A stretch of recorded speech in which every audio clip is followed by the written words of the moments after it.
I'm Amber, and my life's been a dimly lit grind, trapped between the sticky floors of a downtown nightclub and a marriage that's lost its fire. Every night, I scrub away the chaos of strangers' wild revelries, invisible in the shadows of neon and noise, until a chance encounter in the dead of night flipped my world upside down. A storage room, a flickering bulb, and 3 unexpected faces stumbled into my solitude, sparking a moment of reckless temptation that's left my heart pounding with guilt and desire. What did I do in that hidden corner? And how will I face the dawn with this secret burning inside me? Picture this. The world feels like it's holding its breath in the dead of night, and I'm the only soul left to hear the silence scream. My name's Amber, 28 years old, and I've been tethered to Mark, my husband of 3 years, in a marriage that started to feel like a worn-out pair of shoes, comfortable, but lacking any spark. Mark's a good man, quiet and steady, always tinkering under car hoods as a mechanic, but our conversations these days are as predictable as the hum of his wrench. Me? I'm the invisible hand that scrubs away the chaos at Neon Pulse, a downtown nightclub where the bass thumps so hard it rattles your bones, and the floors are a battlefield of spilled cocktails and shattered dreams. It's not the life I pictured, but it keeps the lights on. Every night, I clock in for the late shift, armed with a mop and a bucket, wading through the aftermath of wild parties. The air reeks of cheap perfume and cheaper booze as I wipe down tables sticky with who knows what, dodging the last stragglers who stumble past me like I'm a ghost. They don't see me, not really, just another shadow in a place that thrives on neon and noise. But when the music finally cuts off and the crowd thins out, that's when the club turns into something else. The silence creeps in, heavy and unnatural, like the building itself is exhausted. Empty dance floors stretch out like a void, and the flickering lights cast long, lonely shadows on the walls. It's just me then, scrubbing away in a space that feels haunted by the echoes of laughter and shouted secrets. Earlier tonight, I was still wiping down the last of the bar counters when my shift finally ended around 2 a.m. I'm Amber, and right now, I'm bone-tired, my muscles aching from hours of scrubbing and hauling. Sweat clings to my skin as I drag the final trash bag out to the dumpster behind Neon Pulse. The club is a ghost town now, the neon lights dim to a faint glow, casting eerie flickers across the empty space. The air hangs heavy with the stale scent of beer, and that lingering whiff of cheap perfume that seems to seep into every corner of this place. My boots echo on the sticky floor as I make my way back inside, the silence pressing down on me like a weight. I pull out my phone, the cracked screen glowing as I check the time. My heart sinks. 2:10 a.m. I missed the last bus by just 10 minutes. I dial Mark, hoping he might still be up, but it goes straight to voicemail. He's probably out cold, sprawled across our bed, oblivious to the fact that I'm stranded. I can't swing a rideshare, not with the few bucks I've got left after rent and bills. Frustration bubbles up, hot and sharp, but there's nothing I can do. I'm not walking home at this hour, not through these streets. So, I make the call to crash here, in the storage room out back. It's a cramped little hole, barely big enough to turn around in, stuffed with crates of liquor, jugs of cleaning supplies, and a dusty old cot that's seen better days. The single bulb overhead flickers as I step inside, casting jagged shadows on the walls.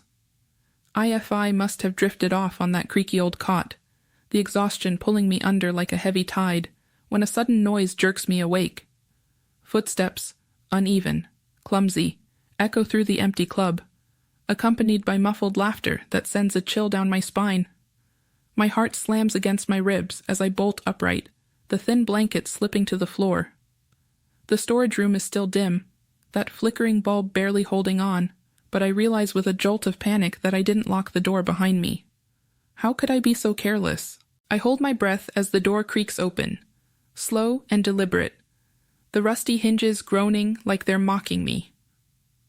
3 figures stumble in, their silhouettes framed by the faint neon glow seeping from the hallway. It takes a second for my eyes to adjust, but then I recognize them. Jake, Ethan, and Caleb, the rowdy trio I'd seen earlier in the night, hyped up on the dance floor before my shift ended.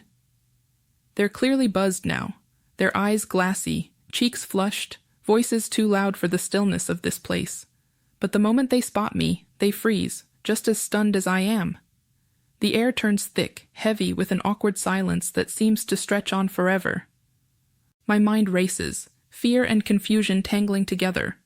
Are they trouble? Do they think I'm some kind of intruder? I grip the edge of the cot, ready to bolt if I need to, but before I can say a word, Jake breaks the tension with a sheepish grin, rubbing the back of his neck. Whoa, didn't expect to find anyone here? Sorry for barging in. We were just looking for a spot to chill.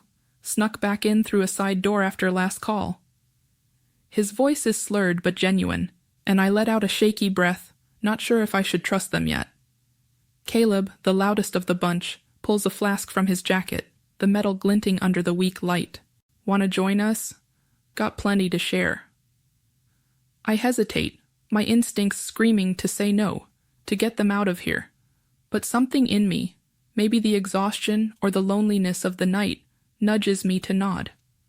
I'm not sure why I agree, but I do, and before I know it, the four of us are squeezed into the narrow back corner of the storage room, surrounded by towering stacks of crates that smell faintly of aged whiskey and dust.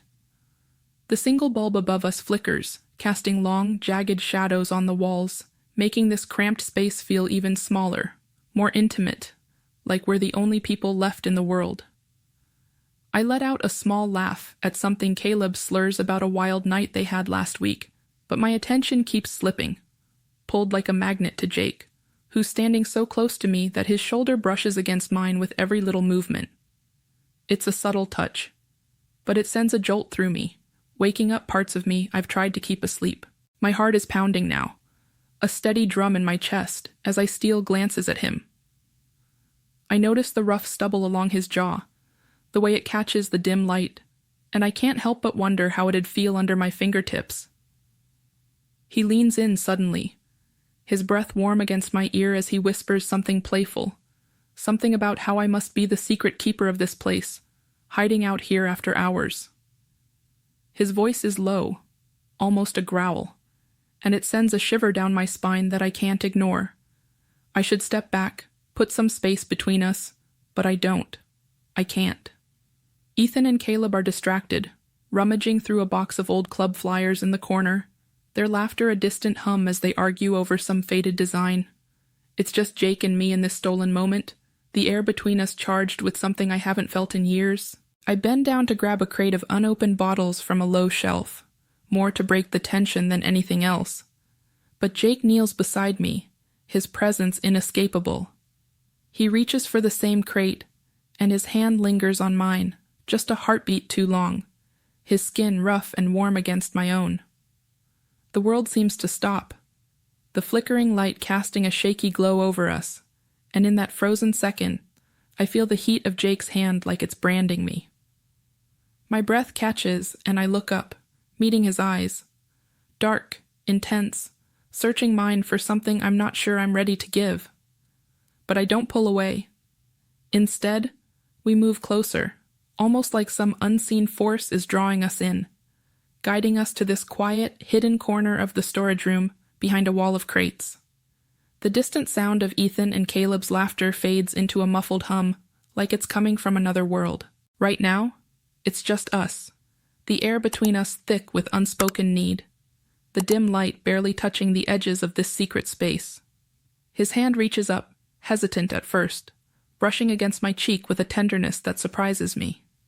His fingers are calloused, rough from whatever life he's lived, but the touch is soft, almost reverent. I feel my skin ignite under it, a warmth spreading through me that I haven't known in so long. My mind is a storm, screaming at me to stop, to step back, to think of Mark. His face flashes behind my closed eyes, steady and trusting, waiting for me at home. But my body doesn't listen. It betrays me, leaning into Jake's touch, craving more as his hand grows bolder, cupping my face with a certainty that makes my heart race even faster. Then it happens. He closes the distance, and our lips meet in a collision of hunger and desperation, a storm breaking after being held back for too long. It's not gentle. It's raw, urgent, like we're both starving for something we've been denied.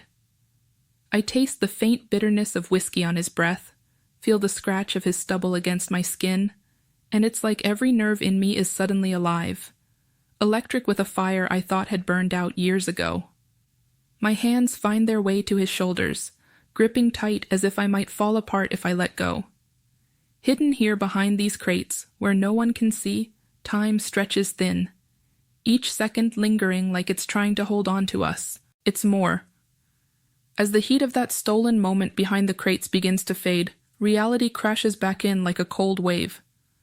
My heart's still racing, but now it's not just from the rush. It's from the weight of what I've just done. Jake and I pull away, both of us breathing hard, the air between us still charged but now tinged with something heavier, something unspoken. My hands are trembling as I smooth down my shirt, trying to steady myself, to act like the ground hasn't just shifted beneath me. I can feel the flush burning across my cheeks, and I'm sure it's written all over my face, but I force a casual nod as we step out from our hidden corner, rejoining the world as if nothing's changed. We make our way back to Ethan and Caleb, who are still messing around with those old flyers, oblivious to the storm that just raged a few feet away.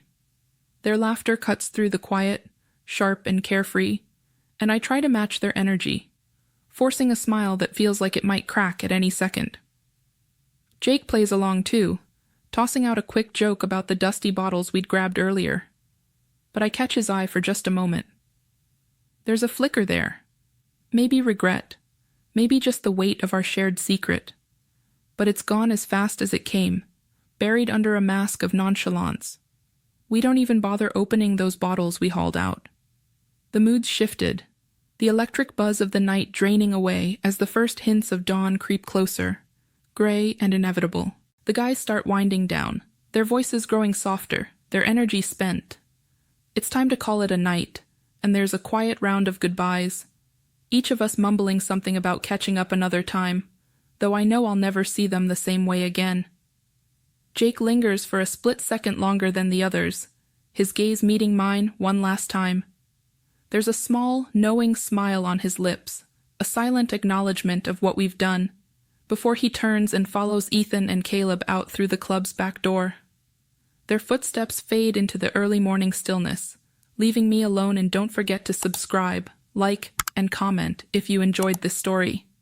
This will help us create more engaging stories for you.